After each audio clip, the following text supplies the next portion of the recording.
So Travis, you were sharing that observation in that maybe it would make sense to delay electrification in Aspen. So those are fighting words here in the Bay Area. How does that?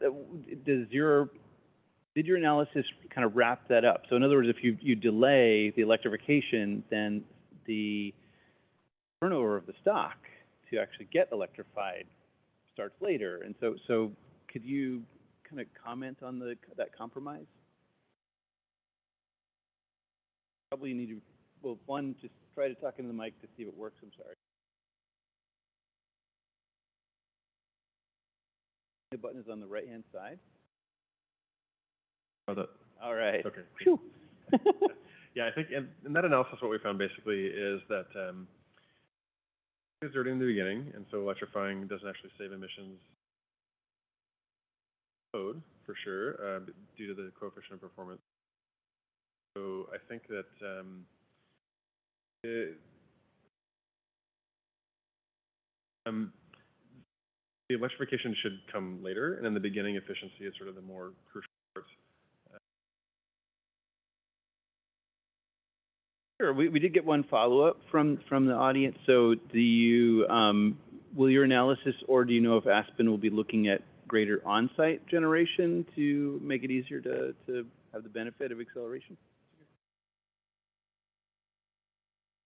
I mean, well, that wasn't part of our analysis necessarily. And if I could maybe just chime into that question that you asked. I think, to be clear, in Aspen, we did not have detailed asset information. Look at sort of the replacement. What you were getting is that if you electrify now in Aspen, it is true your emissions will go up because of the dirty. I guess what the question was that, but over time, eventually, is it a net? You're delaying your ability to take advantage of cleaning up the grid if you.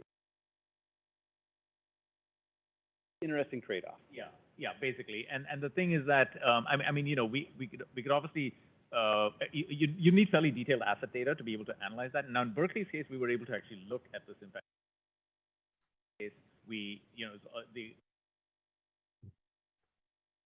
I mean, one interesting experiment that we could go back and do is that if we pretended Berkeley's grid were dirty right now.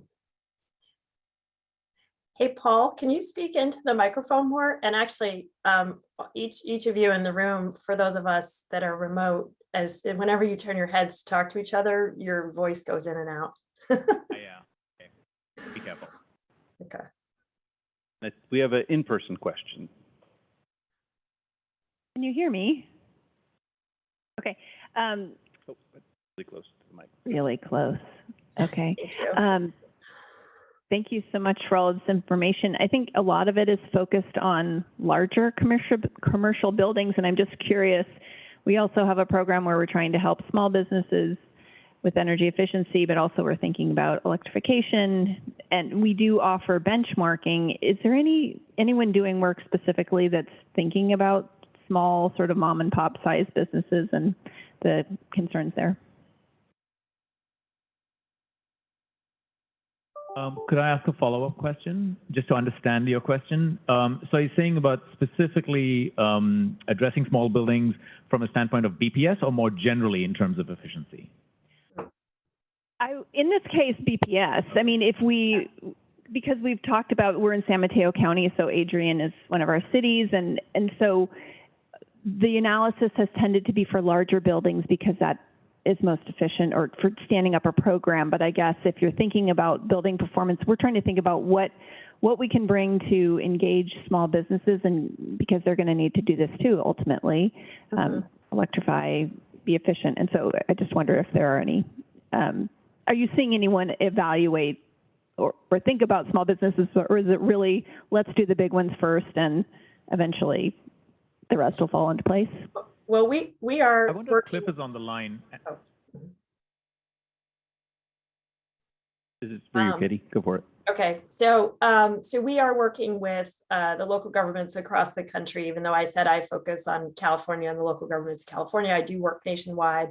And as we work with jurisdictions and they think about lowering their benchmarking mandate threshold down to lower increments, down into even like 10,000 is around the lowest that there is out there right now. We do see that there needs to be additional support from their own help centers, because you have folks coming in that don't understand benchmarking.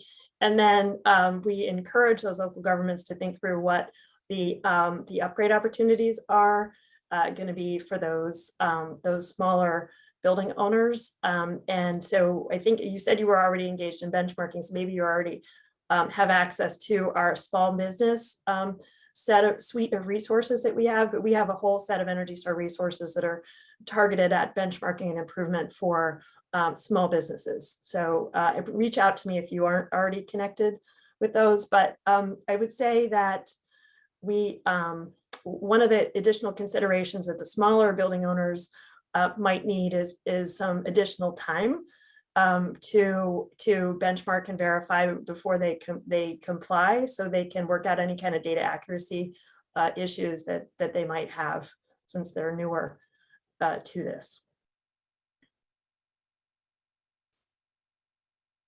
Maybe to suggest an answer, Paul and Travis, are you able to segment a building stock and maybe propose or look at the range of options based on the asset data you have and differentiate? For example, do smaller buildings, if smaller buildings have a different opportunity or different path for upgrade, could you incorporate that into your analysis?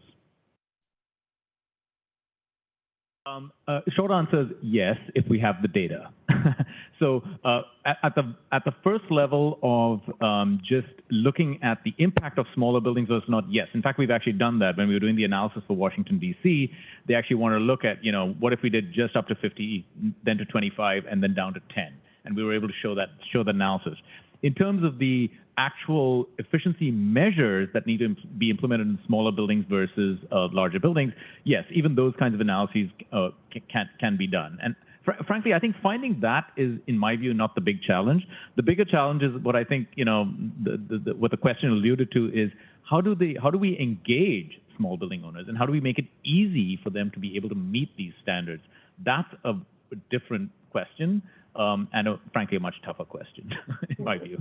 Yeah, partly because when you get to smaller buildings, Can you talk to the microphone? When you get to smaller buildings, you might enter this zone where the buildings are so small that they don't have a dedicated energy manager on site, and that makes it a lot more difficult to even sort of approach the problem of what you would need to do. Mm-hmm. Yep. It's more about equipment than performance. Mm-hmm. Sorry, Katie. Well, and we have heard from out in the field that some of the smaller building owners have they're not always sure who to go to try to engage to get the work done. And then when they try to engage someone to get the work done, those companies might not be as responsive to them as they might be to somebody bigger. And so there's a unique set of barriers. But that's actually part of the reason that local governments should do stakeholder engagement and include the smaller building owners or representatives of them on that stakeholder in that stakeholder process, so you can identify their barriers and then design a program and implementation process that works through their particular barriers. Question? Morning again. This is Kurt with the City of Berkeley. Quick question. Can you hear me? Yes. Great. So the question is, there was a lot of discussion and comparison of metrics, which I think is very exciting.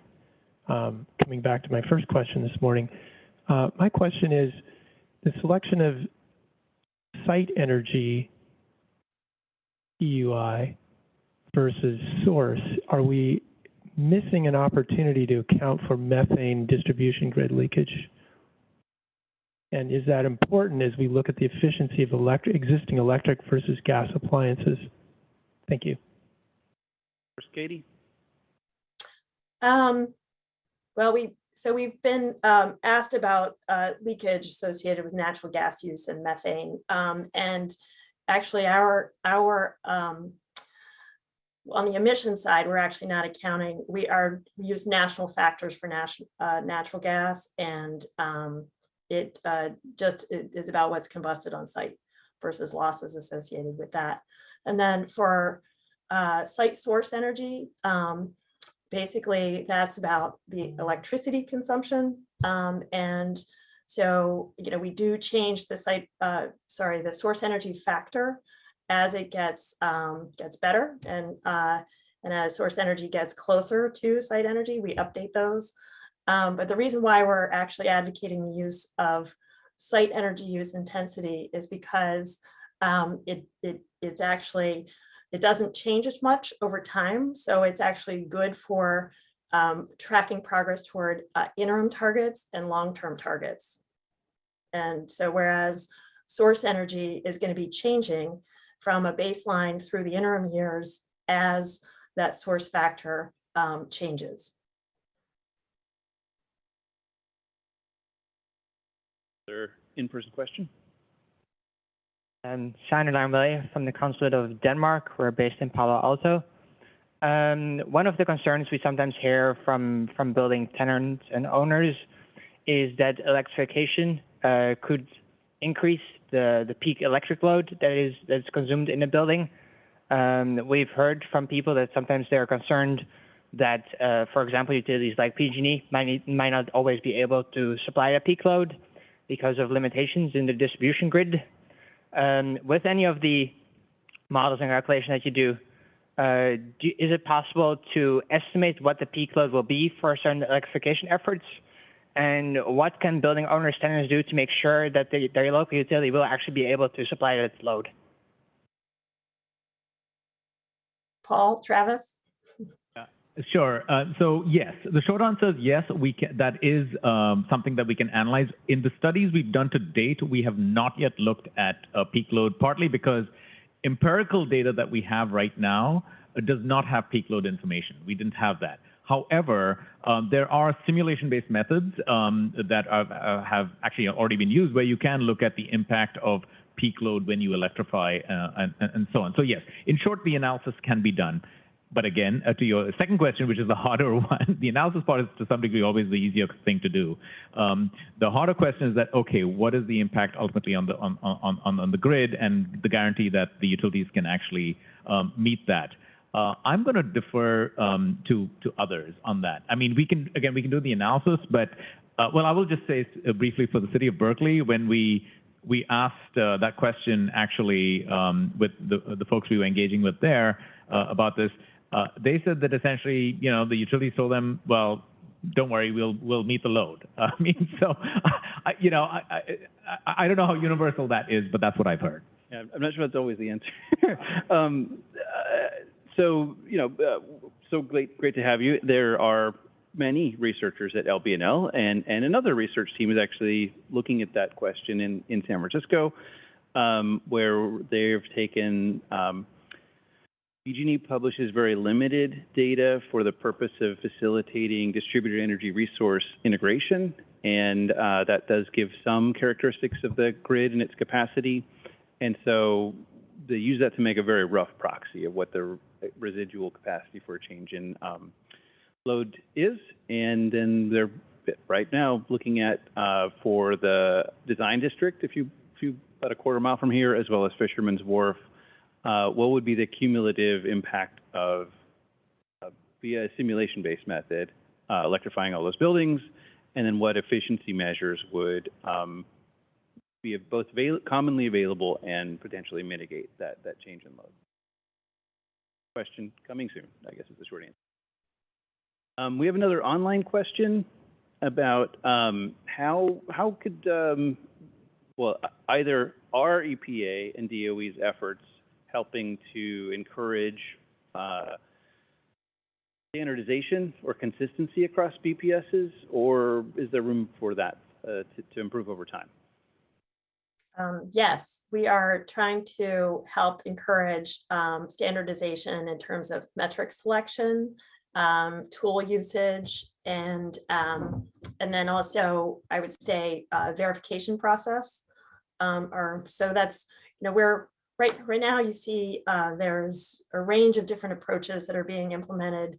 And I think deviation from a standard or a recommended short list of approaches to use is okay if you need to, right? But having everybody kind of at least consider kind of a standardized approach in terms of, for example, metric selection,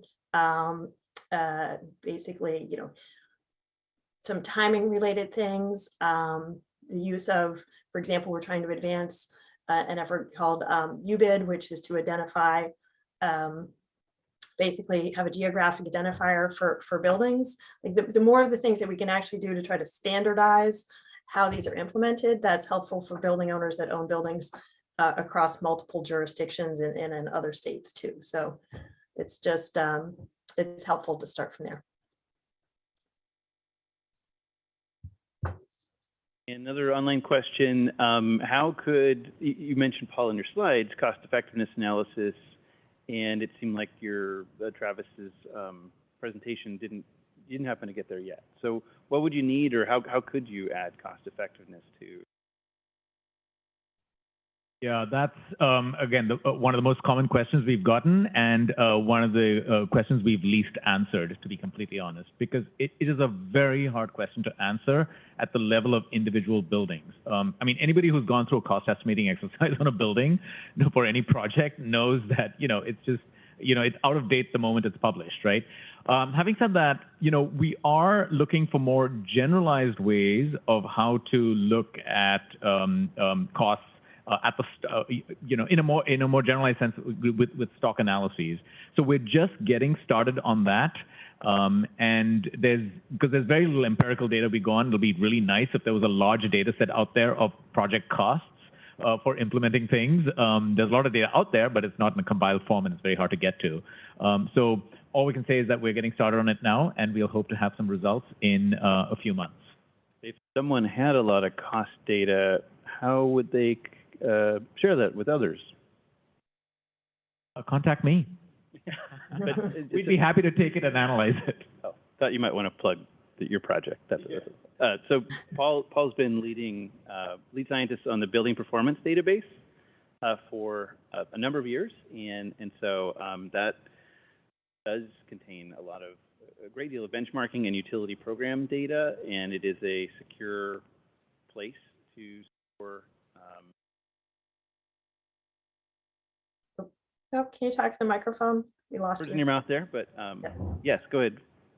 Oh, I was just saying you got to talk in the microphone, or we can't hear you. Oh, sorry. Just giving you that reminder. Check out Yeah, but I would just echo that it's super important to think through the cost of implementing buildings to get to the required targets, because reasonable or feasible targets are very important. Otherwise, you might have folks decide not to actually work toward them the way you intend. And so if our intent is to try to help the building stock move toward efficient decarbonization, reasonable or realistic efficient decarbonization is very important, right? Great points. We should also mention that our colleagues and partners over manage the statewide codes and standards program on behalf of the investor-owned utilities, have published and continue to publish a number of cost-effectiveness analyses. One does include retrofit scenarios that are prototypical for non-residential buildings, so some really good context there. And there are definitely others available. So that's available at localenergycodes.com, and you could also find it through BayREN's website, linking over to their website. If you'd like to stay to come and if you fill out the survey, you will be entered into a contest where one lucky recipient will receive a solar phone charger. Those are useful and really an excellent resource for camping. If you'd like to have a chat, as we mentioned, this room is being used immediately after, and we're forced to exit as quickly as possible, as if it was on fire. But the adjoining room, the Temescal room, is reserved for us to engage with one another and have a little networking and enjoy being physically close to one another. So for those of us who are still with us online, thank you for your time. Hope you have a wonderful day. Thank you.